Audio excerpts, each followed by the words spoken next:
Right, so hello and welcome back to Books and Things and welcome to another video. And today I'm going to be telling you about how my reading went in 2021.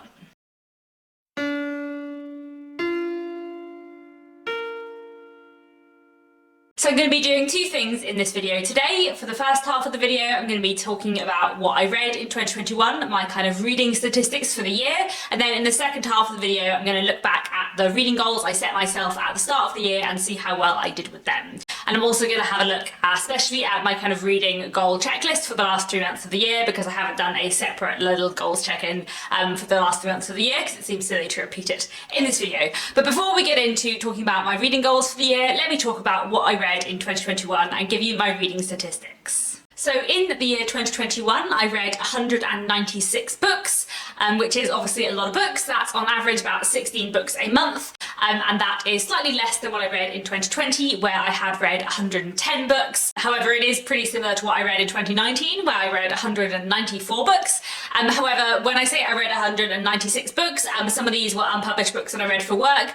So Goodreads thinks I read 143 books. I should specify for anyone who is new that I work at a publisher, I'm an editor. So obviously I have lots of unpublished books that I read or edit for work, which I can't talk about on this channel. So out of my 196 books read in 2021, 53 of them were books that I read for work, unpublished books, and then the other 143 were books that I read for fun. So the rest of the reading statistics I'm going to be giving you are all for the books that I read for fun, not books that I read for work, because I don't really have control over the books I read for work, obviously. So out of those 143 books, 67 of them were contemporary books and 76 of them were classics. Where I draw the line between classic and contemporary tends to be like around 1980 / the 1980s mark. So let's start off by looking at the 67 contemporary books that I read this year.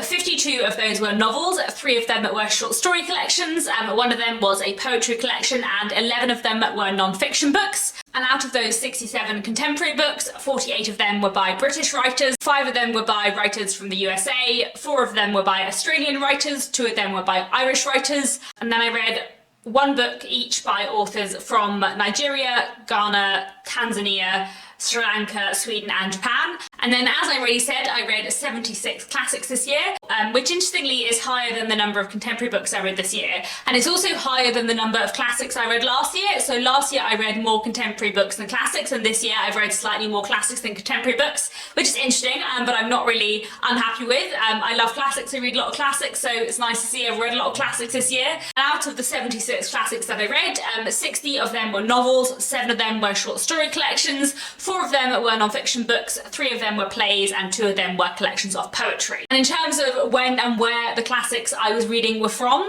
I read 26 Victorian classics, so British or Irish books published between 1837 and 1901, 7 late 18th or early 19th century British classics, 24 20th century British or Irish classics, 5 20th century USA classics, 2 20th century French classics, 2 19th century French classics, 3 20th century Japanese classics, 1 collection of Japanese classic short stories from a range of different time periods, 2 20th century Brazilian classics, 1 19th century Brazilian classic, 1 20th century South African classic, and 1 20th century Colombian classic. So there we go, lots of different classics that I read in 2021. And then let's have a look at the formats of books that I read. I always find this quite interesting to look at.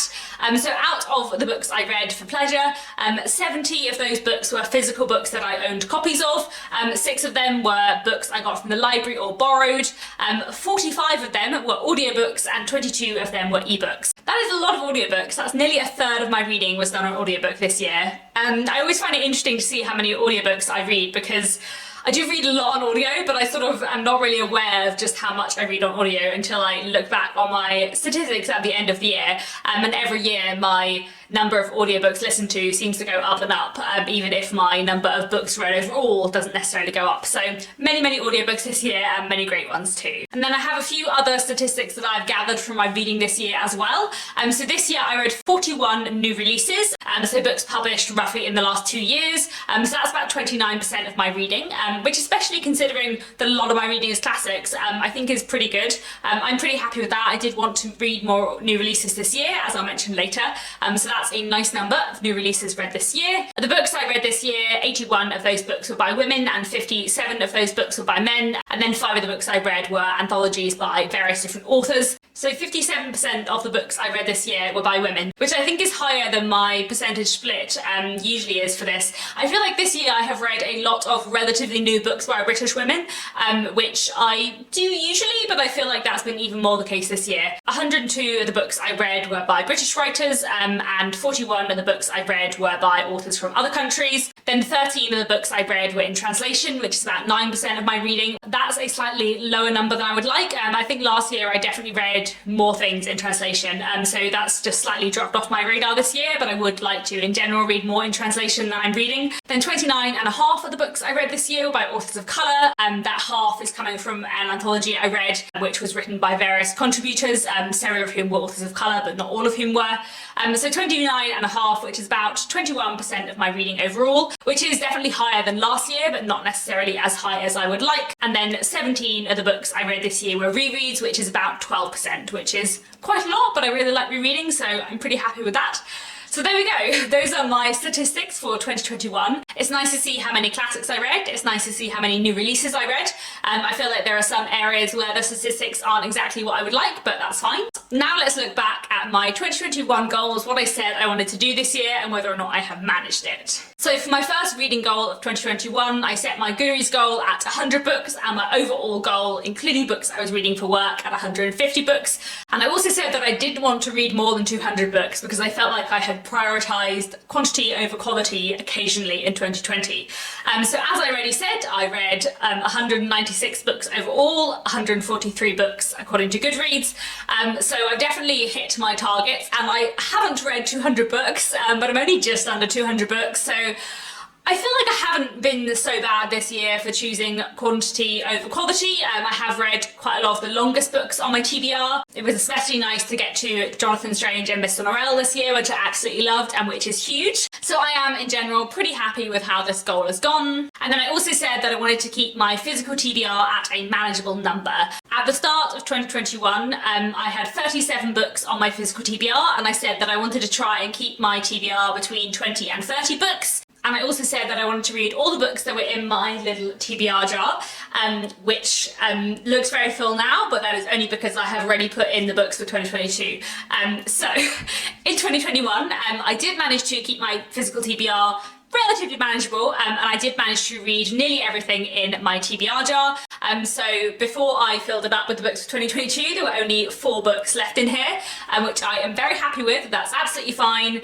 That means that now on my bookshelves, on my TBR shelf, I only have 4 books unread that I've owned for more than a year, which is very nice to know because I don't mind having more books on my TBR, but what I don't like is books hanging around there for ages that I never get around to reading. So feeling pretty happy about how my TBR jar challenge has gone this year. And in terms of my actual physical TBR, I've ended the year before Christmas with 30 books on my TBR, so like just within my ideal range. I did, however, get a few books for Christmas, so my actual physical TBR stands at 36 books, but I am relatively happy with that. I think 36 books is fine, that is manageable. I'm hoping I'll read the vast majority of them in 2022. And yeah, I've read some great things this year, and it's been nice to get through some of the books that have been on my shelves for a little bit longer. Another reading goal I set myself for 2021 was sort of targeted book buying and to kind of like curate my TBR a bit more, which was quite vague anyway, but I do feel like I have done this. All the books on my physical TBR that I have not yet read, I am excited to read. I'm looking forward to all of them. But in general, I feel like I have bought books this year that I have enjoyed and then gone on to read relatively soon in general. And I also feel like I'm looking forward to all the stuff that's on my TBR, which is nice as well. Then another of my reading goals for 2021 was to work my way through my long-term Victorian literature TBR, which is a video I made ages ago now, quite a few years ago now, of Victorian books I wanted to read.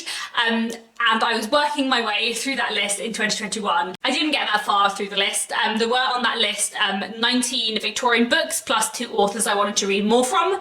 And this year I read 6 of the books on that list, and I also read more books by the 2 authors I wanted to read more by.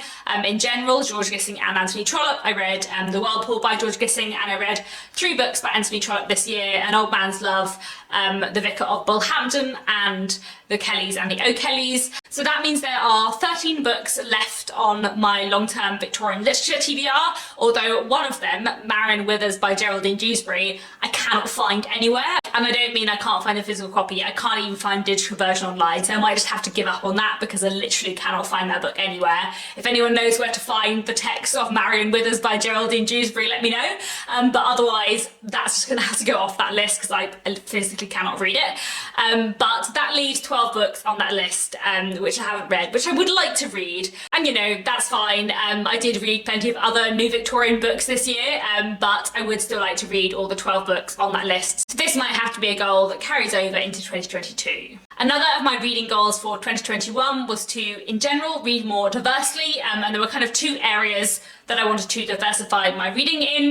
One was that I wanted to read more books in general by authors of colour, and the other thing I wanted to do was to read more books by authors who weren't from the UK. And the first one I feel like I have done, like I have read more books this year by authors of colour than last year, which I'm pleased about, but I definitely have failed at the second objective, which I didn't even realise I had done. I definitely thought I had done this, and then when I started looking through my statistics, actually this year I read less books that weren't by British writers than last year, and my reading this year was even more heavily British than last year, which, you know, to a certain extent is fine. I live in the UK and I also work in UK publishing, and also, you know, come 2023 I'm going to be a published author within the UK book scene, so like I do think it's important to like know what's going on in British literature and like what's being published in British literature. I'm always going to read more books from the UK, but at the same time I did like purposefully this year want to read more books from different countries, and I didn't. So that definitely needs to carry on over into 2022, and I need to think a little bit more about how I do this goal and make sure I achieve this goal in 2022. Another reading goal I had for 2021, which I knew was a kind of vaguer and lower priority one, and that was to read more history books. And I had in my head that I had done this because I have read some great history books this year, but actually I only read 4 history books this year, so I would definitely like to read more. And yeah, maybe this goal is another one going over into 2022, and we'll see how I get on with trying to read some more history books next year. I absolutely love history books, and in general I actually do really like non-fiction in general, but I always find that my like automatic default thing to pick up is a novel. And then another of my reading goals, my last like reading goal for 2021, was to read more new releases, which, as I already mentioned in my reading stats, I definitely have done. This year I read 41 books that were published like within 2 years of when I read them, which is not necessarily like a super new release, but like a relatively new release. I did also read quite a lot of new releases like as they came out this year, like Transcendent Kingdom by Arjasi, The Kingdoms by Natasha Pulley, Lean Full Stand by John McGregor, The Haunting Season, The Sister Who Ate Her Brothers by Jane Campbell, and Clara and the Sun by Kazuo Ishiguro. All of those books I read like within a month of them coming out, which was really, really nice and really exciting to kind of feel involved in that conversation. And then I also had a couple of Booktube goals for 2021, one of which was to take part in more readathons and read-alongs that I wasn't running myself, which I sort of did. I mean, I took part in the Past and Future readathon in January, I took part in the Irish readathon in March, and Non-Fiction November in November, and I also took part in Marissa from Blatantly Bookish's Bronte project, where we reread the Bronte books over the course of the whole year, which I absolutely loved and was really great fun. I would still like to do more. I'm still suffering with the same problem I always have, that I'm really behind on Booktube. So usually by the time I like find out about a readathon or a read along, it's like 3 weeks later and it's kind of too late. I'm watching a lot of Booktube, but I'm always watching videos that are like a month old. So I don't think that's something I've necessarily hugely managed to achieve in 2021. But I did probably take part in more kind of Booktube reading activities and events than I did last year. And then another Booktube goal I had for 2021 was to do a new readathon, and I did the 1900 to 1950 readathon in May, which is really great fun. And I will probably have another new readathon coming this spring in 2022 as well. I really like doing this kind of like potluck readathon thing in the spring, where like every April or May I'll just do a different readathon every year, because I have so many ideas for readathons. but like I could fill every month of a year with a different readathon, and that is way too much work. So Jane Austen July and Victober will carry on each July and October for a very long time, I hope, and then every spring I'll just do another random thing when I have another idea. So, you know, look out for May 2022, we'll have a new different readathon. And then another Booktube goal I had was to focus more on watching Booktube, and also to put Booktube watching over listening to audiobooks, which, to be honest, I haven't really done. Like, I've been slightly more on top of my watch later playlist this year, but I'm still often watching videos ages and ages after people have put them up, which is not my ideal. Like, it's fine, but I feel like I would really like to kind of engage in the moment, especially when it comes to like readathons and read-alongs, where, as I said, I often feel like I find out about them too late because I'm just behind on Booktube, and my watch later playlist is like forever between 50 and 100 videos, and I never get to the end. And part of the reason why, I think, is because I'm not very good at like sitting still and watching things. So in general, when I would watch Booktube or listen to Booktube, is, to be honest, what I do is when I am cleaning or exercising, which is also the time when I might listen to audiobooks, and often if I'm really listening to a really good audiobook, I end up listening to my audiobook rather than watching Booktube. So I still need to find a way to like balance those things better. And maybe I'll try and do that in 2022, but we will see. So those are my like big broad goals for 2021, and now let's have a look at my reading checklist. So if you haven't seen this before, this is my monthly reading checklist. So I've done this, I think, for 3 years now, where I set out like a number of prompts or goals that I want to like tick off every month. And I don't necessarily feel like I have to tick off everything every month, but it has been nice to like tick off as many a month as possible. So as you can see, I've been doing better with some of the prompts this year than others. So I have managed to read a Victorian classic nearly every month, basically every month except May. May was my 1900-1950 readathon month, and obviously some months, well, October, for Victober, I've read a lot of Victorian books. Then when it comes to British non-Victorian classics, I've read one nearly every month this year, except for October and November. And when it comes to non-British classics, I've read something again nearly every month this year, excluding July and October, when I was doing Jane Austen July and Victober. I've read a work of modern historical fiction every month this year, except for May and October, because of the readathons that I was doing. My commercial women's fiction reading has been a bit more scattier this year, so I read a lot of commercial women's fiction in the first 4 months of the year, and then not much in the rest of the year, although I did read 2 books in December that count for this category. Same with modern crime and thriller. This has been very up and down. I read a spate of crime and thriller books in February to April, and then just a handful the rest of the year. My modern fiction other category is looking a bit fuller, with only a few months missed. My modern non-British books has quite a few gaps, which, you know, would explain why that wasn't very high in my statistics, and has just been a bit of a mix. I have read a lot of things this year which weren't novels. Especially in November, I read a lot of stuff, both non-fiction and some other things that weren't novels, but there are only 2 months missed on this row, which I like. My TBR jar has been a bit on and off, in that I've read a lot of things from my TBR jar, but with quite a few months skipped. And then I reread something nearly every month. Every month except August, I reread something, which is actually a lot of rereads for me, but that is quite nice as well. So, in general, it's been a bit of a mix. There are, I would say, more gaps on this monthly checklist than there have been in previous years when I've done it. And I actually have found it less useful this year.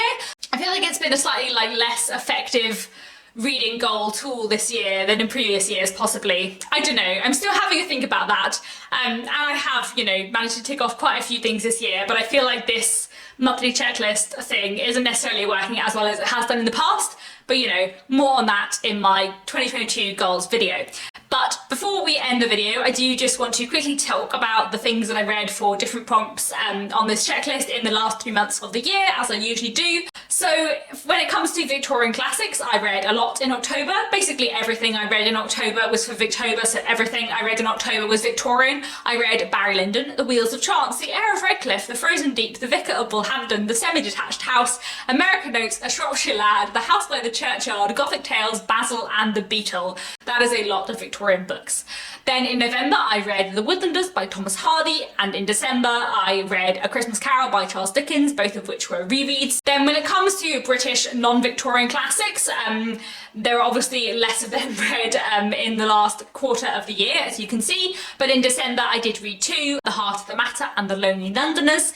When it comes to non-British classics, I didn't read any in October, as it was very focused on Victorian literature, but in November I read A Good Man Is Hard to Find by Flannery O'Connor, and in December I read three non-Victorian classics: Iracema, which is a Brazilian classic, Kokoro, which is a Japanese classic, and Old Man Goriot, which is a French classic. Then when it comes to modern historical fiction, I didn't read any in October, but in November I read The Haunting Season, which is a collection of short stories, the vast majority of which are historical, and then in December I read The Night Watch by Sarah Waters, which I really enjoyed. I didn't read any commercial women's fiction in October or November, but in December I read two rom-coms, Get a Life, Chloe Brown and Last Night. And then when it comes to modern crime and thriller books, I read one in the last 3 months. I read Stranded by Sarah Goodwin in November.